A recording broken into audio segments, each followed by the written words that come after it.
All right, I'm in here with Dandy today.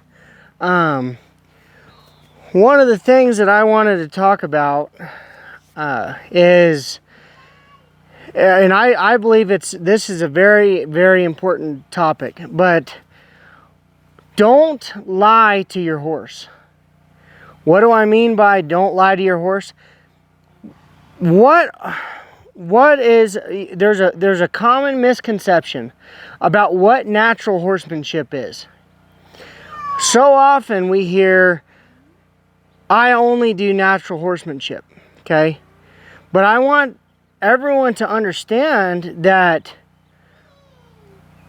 naturally, a horse is not gonna want you to ride him. Naturally, he's not gonna want you to pick up his feet. Naturally, he's not going to stand on those tires or cross the teeter-totter or any of that kind of stuff. That's what we want them to do, okay? So we're using their nature to help us, and we're using our nature to teach them. We're convincing them to do these things. The misconception is that this is natural. It's not natural for a horse to let anything on their back, right? I mean, if you ever seen a bird land on the back of a 2-year-old's back, it jumps around and kicks it off, but eventually if those birds keep landing on their back, and I use this because I've watched it happen, then eventually that 2-year-old doesn't care anymore. Well, those birds taught that horse that's okay.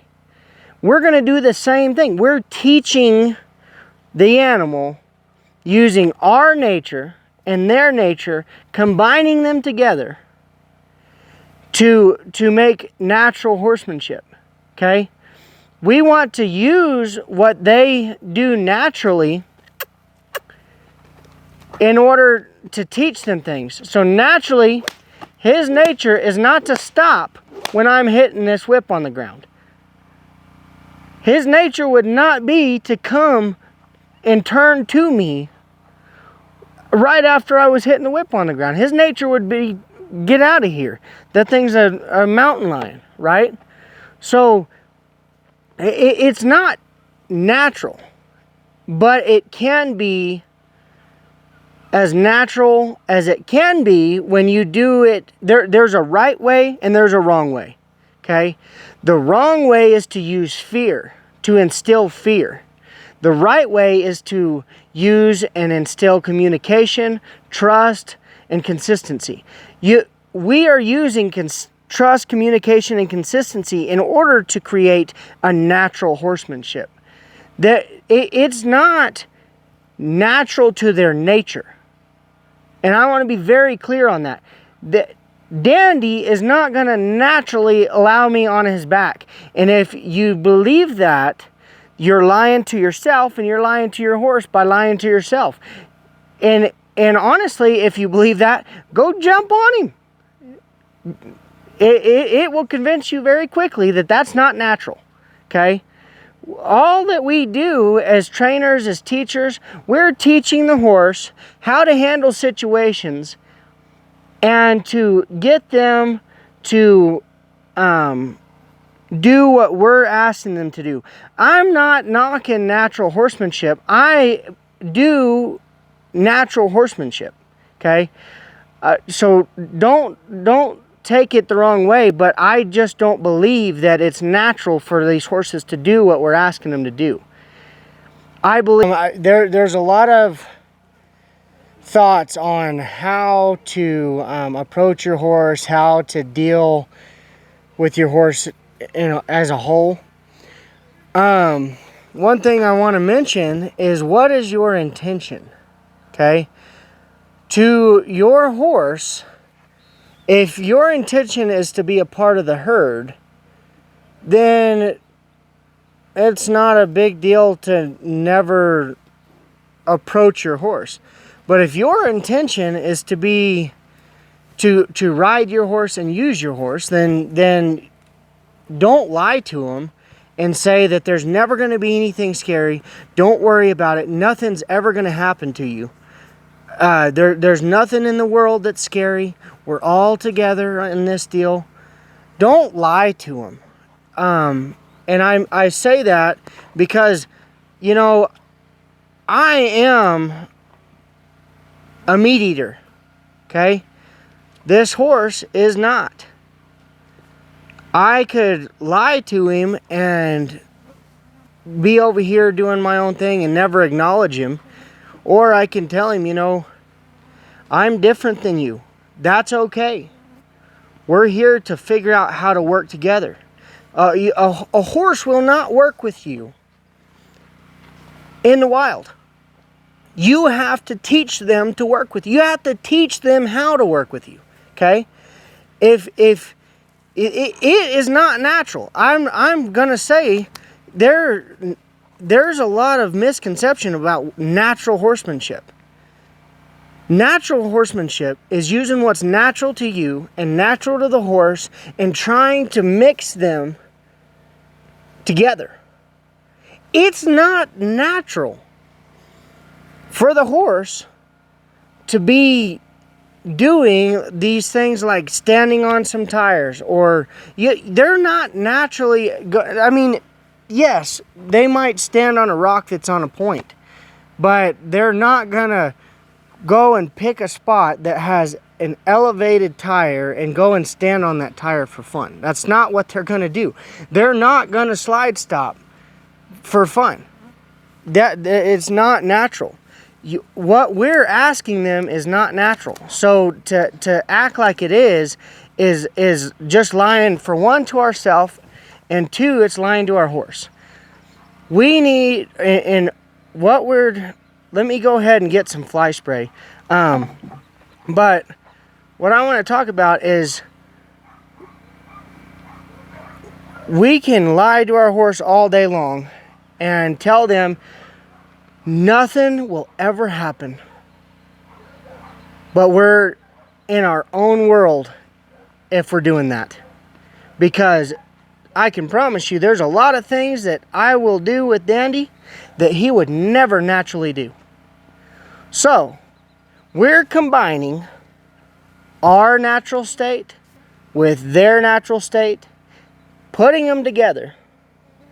That's what we're doing.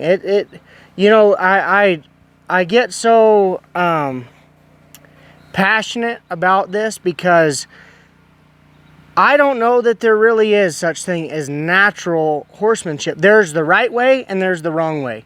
Okay? The wrong way is for me to instill fear in this horse.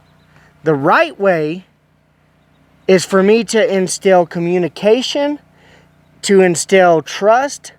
That's the right way, regardless of how you do it. The wrong way is to instill fear. The right way is to instill communication. That's my thoughts on it, and I don't deviate from that. I don't care how you do it. I don't care how, you know, it shouldn't matter how somebody does something.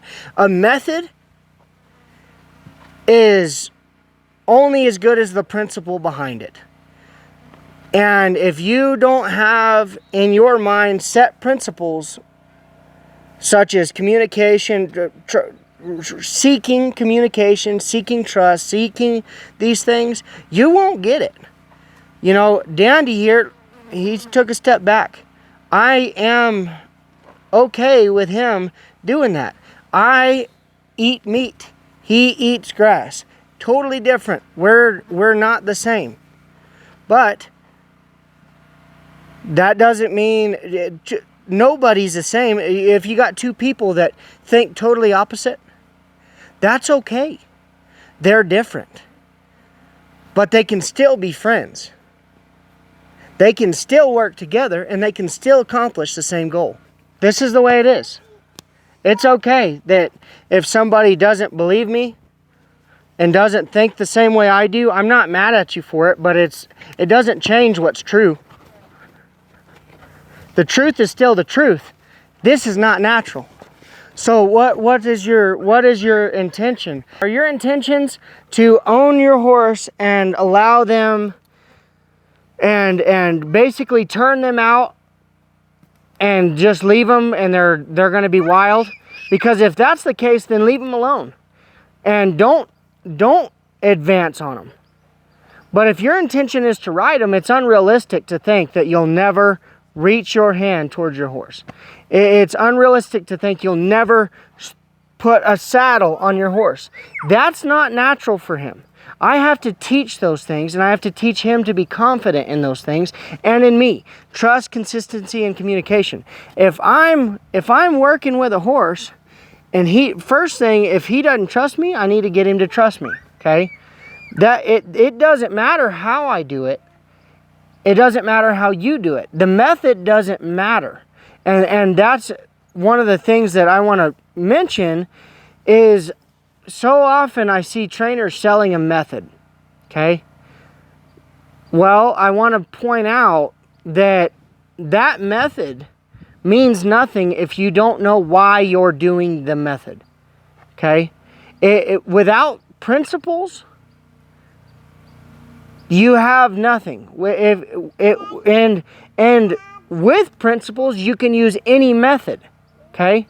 And I'm not saying that I don't have preferences in what method I use and how I do things. I'm simply saying that you have to have principles in what you're doing with your horse. You have to have trust, you have to have communication, and you have to have consistency. Okay? Those three things are a must. If you don't have those three things, then really what is it that you're intending to do? Because if you don't have those things, that's fine. If you don't have those principles, that's not. Okay? If you don't have trust, communication, consistency, that's something you can work on. Okay? That's what we do as horsemen and horsewomen, is make ourselves better consistently. With the horse, without any trust, communication, or consistency, what's our intention?